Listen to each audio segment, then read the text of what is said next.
Well, hello. I'm Jay, escobarj.com.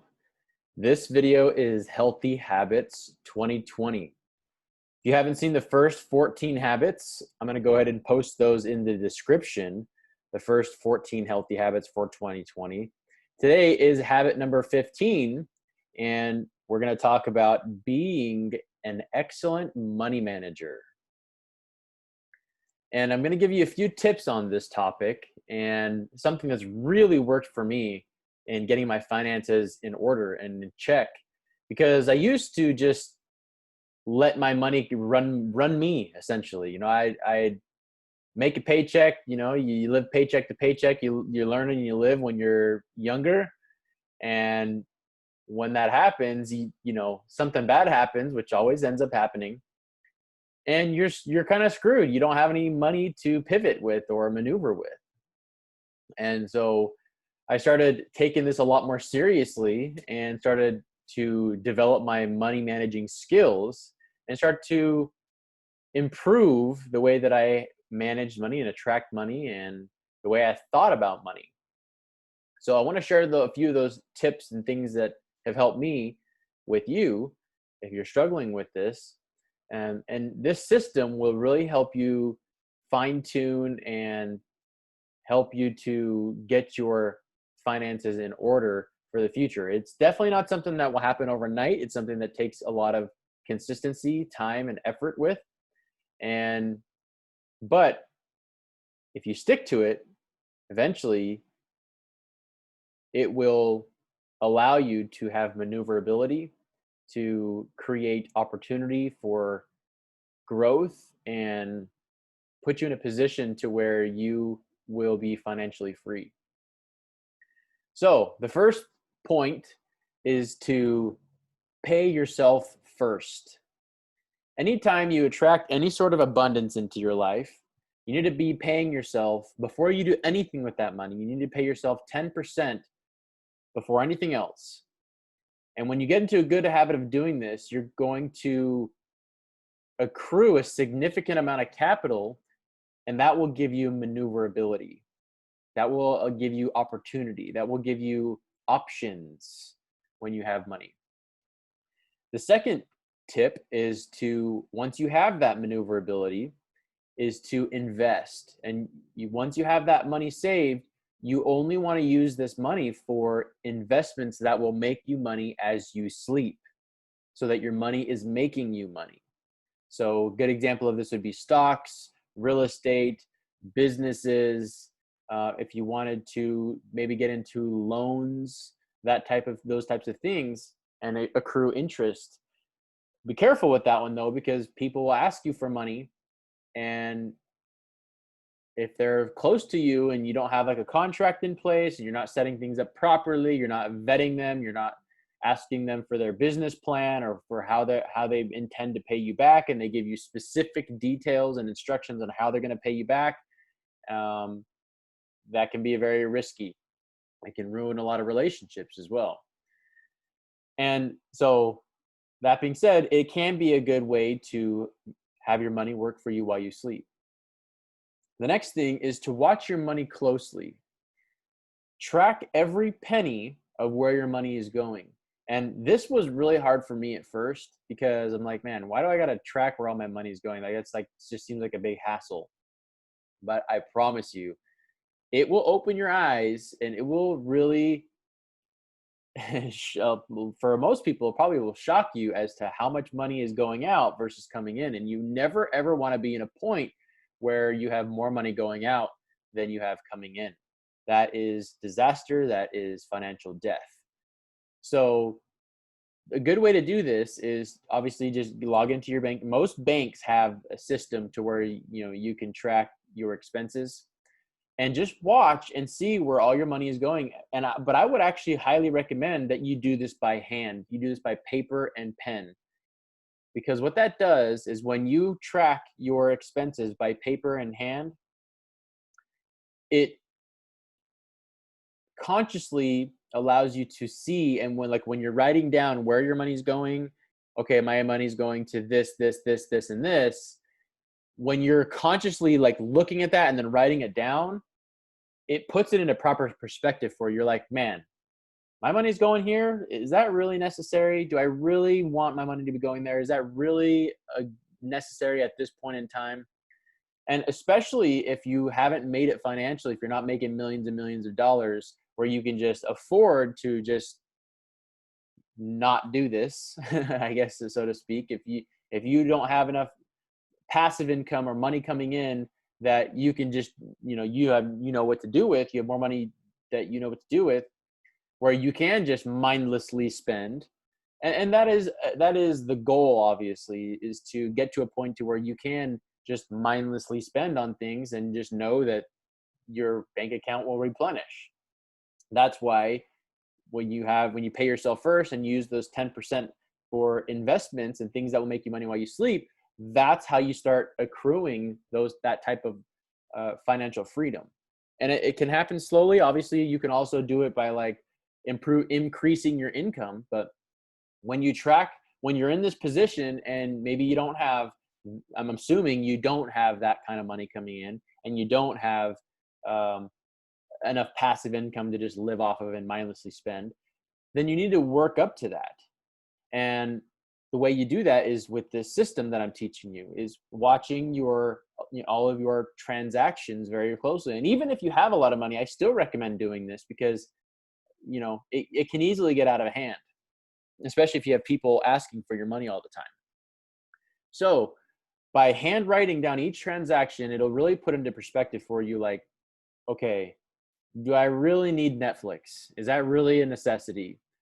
Could I be spending my time doing other things that will make me more money instead of just wasting my time on Netflix or, whatever other items that you're writing down? So maybe it's like, memberships to certain things that you really don't use. Like a lot of people for me personally, the gym membership is like very, very important. I don't have a gym membership, but I have a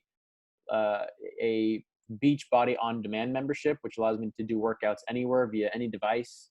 And that is super important to me. So that one, a lot of people would say, man, I'm just not committed to the gym right now, so this one's just not a good expense for us. So maybe people will cut that out. For me, it's absolutely worth it. And I've gotten way more value out of the Beachbody on demand than I have paid in money. So it's been very, very worth it for me, and I will not compromise that cost. However, something like Netflix, for me, I don't have Netflix. I don't pay for it. I don't even have it. I don't watch it. I don't watch TV because it's an income reducing activity, and it's not contributing to my overall highest potential. So that for me would be one that I would cut out. For a lot of people, that's not the case. But by writing down these expenses and really digging in and knowing where every single penny is going in your bank account, is that you'll easily be able to identify the things that are truly necessity and the things that are not important. And then once you do that, once you kind of go through that list and you have it written down, and obviously you can do this just by looking at your transactions, but it's a lot more powerful if you write it down on paper. I promise you, just try it, do it. Once you do it, cancel anything that is not an absolute necessity and choose to live well below your means until you're so abundant that you can afford anything that you want. Until you are in the position to where your money is working for you, it's producing more money for you and compounding. You have other opportunities. Maybe you've invested in some businesses or some real estate that's producing also more income, or you've lent out your money that's actually people are paying you back on a monthly basis and you're accruing interest. And you have enough money to live on that, and you have enough money that's coming in passively that allows you to free up your time and to know that all your basic bills and necessities are taken care of, then that is the ultimate point to where that's financial freedom. That's where you want to get to. And you want to make sure that you're canceling anything that's absolutely not necessary before that point, and to live well below your means. And I would even tell you, even if once you get to that point, I would tell you to continue living well below your means and continue canceling anything that's not absolutely necessary until you're so abundant that you have no idea what to do with it. Until you are to the point to where you can afford a jet plane if you want. You can afford all the material, the things you want. You can lend out your money to whoever you want. You can invest it in whatever you want. And to get into a good habit of living well below your means. Because if you're always living well below your means, you will always have enough. And then the last tip that I have for you, and this is one I'm really excited to share with you. If you really want to take things to a new level, to another level, here's what I recommend for you. Open up 5 bank accounts.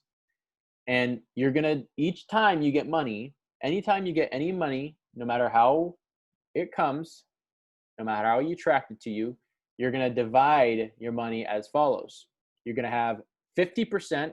So you're going to immediately cut your money in half and have 50% into your necessities account. This is for your bills. This is for the things that you need to live off of, your necessities. And then you're going to also, so once you have that, once you cut your money in half, 50%, and you transfer 50% of it into that necessities account, you're going to put 10% into your long-term savings for investments account. This is the account to where you're paying yourself, that 10% I was talking about earlier. So 10% goes into that account. 10% goes into your education account. And this is going to be for if you want to go on a seminar, if you want to hire a coach for something, if you want to, buy a program that will teach you a new skill, if you want to buy a book, these are those types of investments. Investing in yourself pretty much is educating in yourself. So 10% goes into that account. 10% is going to go into your play account. And this is designed for you to be able to blow money. This is designed for you to be able to spend money and have some fun leisure time with money. So if you want to go get a massage, go golfing, if you want to go on a vacation, if you want to, whatever it is that makes your little heart desire, whatever it is that you feel you want to spend money on, this gives you the opportunity to actually go blow some money and spend it on things that are fun or, whatever it is you want to spend the money on. And then the final account is you're going to do 10% into your giving account. And the reason why you have a giving account is because the more you give, the more you can receive. And the more you can give, the more you can receive. So it's kind of like, opening up your container. The more money that you give, the bigger you open up your own receiving muscle. The wider you open up your receiving container and muscle. And that will allow the universe to fill you up more with abundance the more you give. And life is about giving. That's really all life is about giving, learning, giving, love, etc. So that system, that's what I use, and it works flawlessly. It works amazingly. It gives me money to maneuver, gives me money to, and then it also will give you money for if anything bad happens, right? You are in a position where you have options at that point. So if you like this video, you like this content, please give me a thumbs up, subscribe to the channel, hit the little bell icon so you don't miss any of the videos. If you'd like help, if you'd like to come up with a personalized plan in this topic, you can visit my website at escobarj.com and book a coaching session. You can also shoot me an email if you have a success story of how this worked for you, or if you want to shoot me an email detailing a struggle you have in this area, you can also shoot me an email. At the very least, do me a favor and share this video, because a lot of people need this information. A lot of people just mindlessly spend their money. They have one account, the money comes in, they use that one account to pay all their bills, and then whatever's left over, they spend. And when you do that, it's a recipe for disaster. I know from personal experience. So if you like this video, again, share this with your family and friends on any social media, because that is my purpose, is to help as many people as possible. And I hope you're always learning, always growing, and always pushing forward. And I'll see you in the next video. Take care.